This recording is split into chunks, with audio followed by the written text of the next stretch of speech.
विविध भारती पुणे ठळक बातम्या. गोव्याचा 60वा मुक्तीदिन आज साजरा होत आहे. यानिमित्त राष्ट्रपती रामनाथ कोविंद आणि पंतप्रधान नरेंद्र मोदी यांनी गोव्याच्या नागरिकांना शुभेच्छा दिल्या आहेत. गोवा मुक्ती संग्रामातील वीरांच्या त्याग आणि शौर्याचं स्मरण मोदी यांनी आपल्या ट्विटर संदेशातून केलं आहे. येत्या 22 ते 25 डिसेंबर दरम्यान भारत आंतरराष्ट्रीय विज्ञान महोत्सव 2020चं आयोजन करण्यात आलं आहे.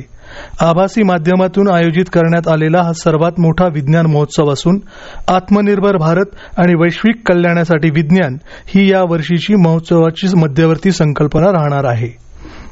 कोरोनावरील लस संशोधन शेवटच्या टप्प्यात असून सरकार लवकरच लशीकरण मोहीम राबवणार असल्याचं आरोग्य मंत्रालयानं म्हटलं आहे. देशातील नागरिकांना ही लस घेणं बंधनकारक नसून त्यांची इच्छा असेल तरच ते लस घेऊ शकतात, असं मंत्रालयानं स्पष्ट केलं आहे. गणपती तसंच देवीच्या मूर्ती बनवताना प्लॅस्टर ऑफ पॅरिसच्या वापरासंदर्भात तोडगा काढण्यासाठी अभ्यासगट स्थापन करण्याच्या मागणीला केंद्रीय पर्यावरण मंत्री प्रकाश जावडेकर यांनी मान्यता दिली आहे. भाजपा आमदार आशिष शेलार यांनी काल ही माहिती दिली. शेलार यांच्या नेतृत्वाखालील शिष्टमंडळानं काल या संदर्भात जावडेकर यांची मुंबईत भेट घेतली.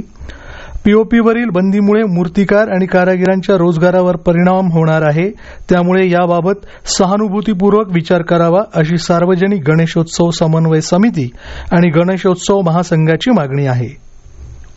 भारत आणि ऑस्ट्रेलियामध्ये ॲडलेड येथे खेळल्या जात असलेल्या पहिल्या कसोटी सामन्याच्या तिसऱ्या दिवशीच्या खेळाला सुरुवात झाली असून नुकत्याच हाती आलेल्या वृत्तानुसार भारताच्या दुसऱ्या डावाची ही सुरुवात खराब झाली असून केवळ 26 धावात भारताचे 7 गडी तंबूत परतले आहेत.